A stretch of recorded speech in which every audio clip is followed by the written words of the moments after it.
Okay, so let's now talk about first integrals in the context of Hamiltonian systems.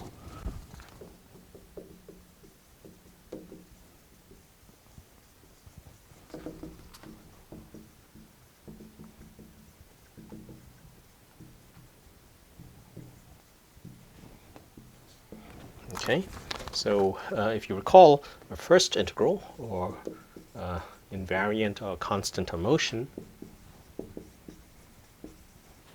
right, is a function, so typically not as a non-constant function, that is constant along solutions of the system.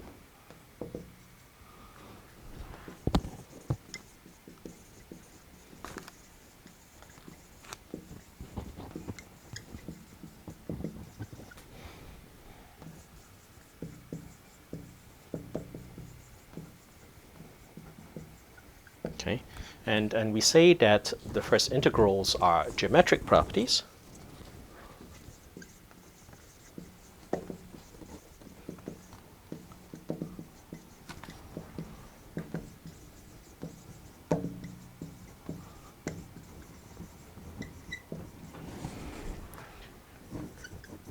And we say this because its existence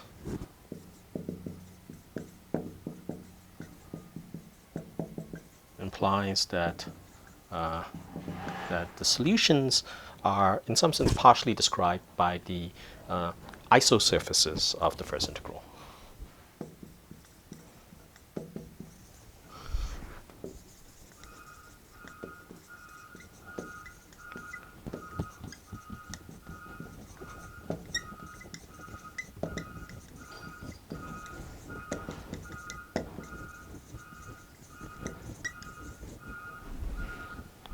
Okay, so if you know that a first integral exists and you look at the level sets, if you will, of the first integral, then you know that that tells you something about what kind of solution behavior you could possibly have. So in particular, for example, if all the level sets of this first integral are bounded, then you know, for example, that the trajectories themselves will stay bounded. Okay. So, all right, so that's sort of a general setting for, if you're given a dynamical system, what a first integral does and why, in what sense it's a geometric property.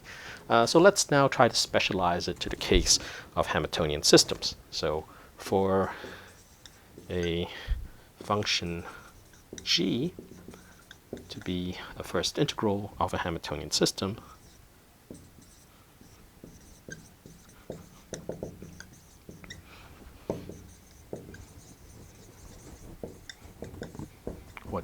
what has to happen, right? So what you basically need, of course, is that the time derivative along, it's like, okay, the time derivative of the first integral evaluated along a solution curve has to vanish identically, right? So the time derivative of g along some curve z of t, which satisfies Hamilton's equations, has to vanish. So so let's see what that is. This is just, again, the directional derivative of g in the direction, in the vector field direction. It's like which generates this. Okay, so that's equal to the gradient of g of z, okay, paired with z dot at this time. Okay, so so let's write that down. Okay, so so I can write this as the gradient of g, and then instead of the dot, I'm going to write it as the transpose acting on z dot of t. But z dot, of course, is a it's like z. It's a solution of Hamilton's equation. So z dot is a Hamiltonian vector field.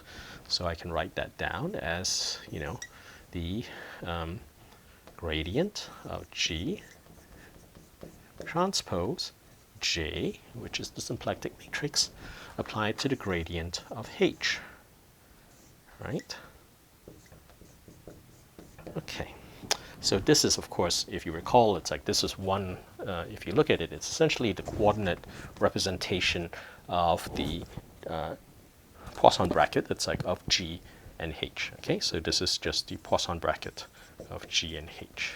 So if you recall, when we talked about Poisson brackets, and there was a discussion of the coordinate representation, and this is really just the coordinate representation of the Poisson bracket of G and H.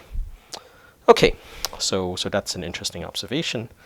So what that more or less says is that if you look at the evolution of some function g along a solution curve, it's like which comes from a Hamiltonian system generated by Hamiltonian H, then this is given by the Poisson bracket of the function, okay, which you're trying to evaluate the invariance of, and the Hamiltonian H, which generates the vector field. Okay, so let's keep that in mind.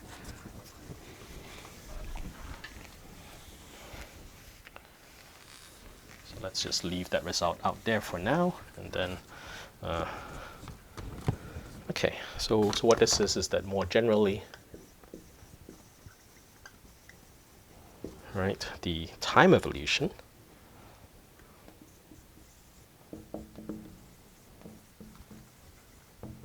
of an arbitrary function,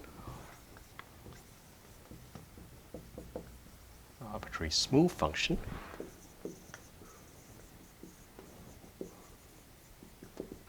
g along a solution of Hamilton's equations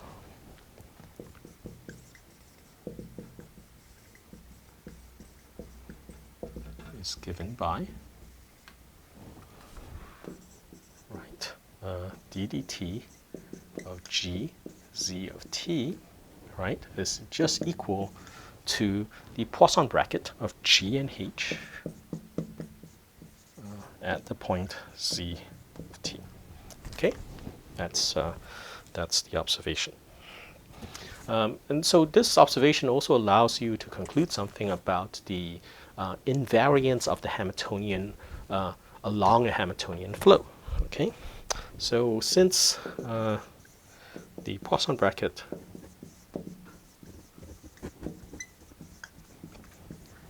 is skew symmetric,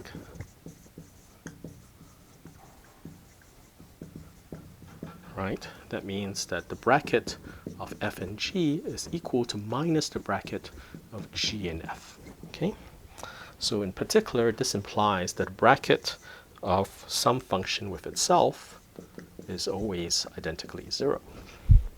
And in particular, this implies that h is a first integral,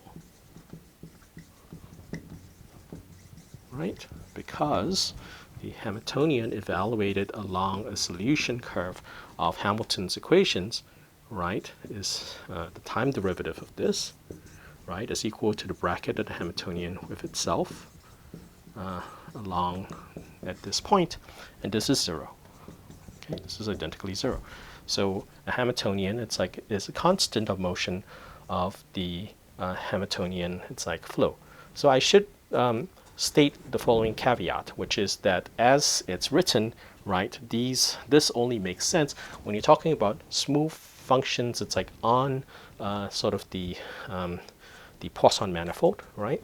So more or less what that excludes is the possibility that the Hamiltonian is time dependent. If there's no explicit that you're assuming that the Hamiltonian has no explicit time dependence in it, right? It can depend on time through the fact that z depends on time, but it cannot be an explicitly time-dependent term in the Hamiltonian, okay? And the reason why I caution this, of course, is that it's not always the case that if you have a Hamiltonian which depends on time, that Hamiltonian constant along the flow of the Hamiltonian system, the Hamiltonian vector field it generates. Okay, but when you're looking at autonomous Hamiltonians, then this is certainly true that Hamiltonian is a first integral. All right, so let me just stop here.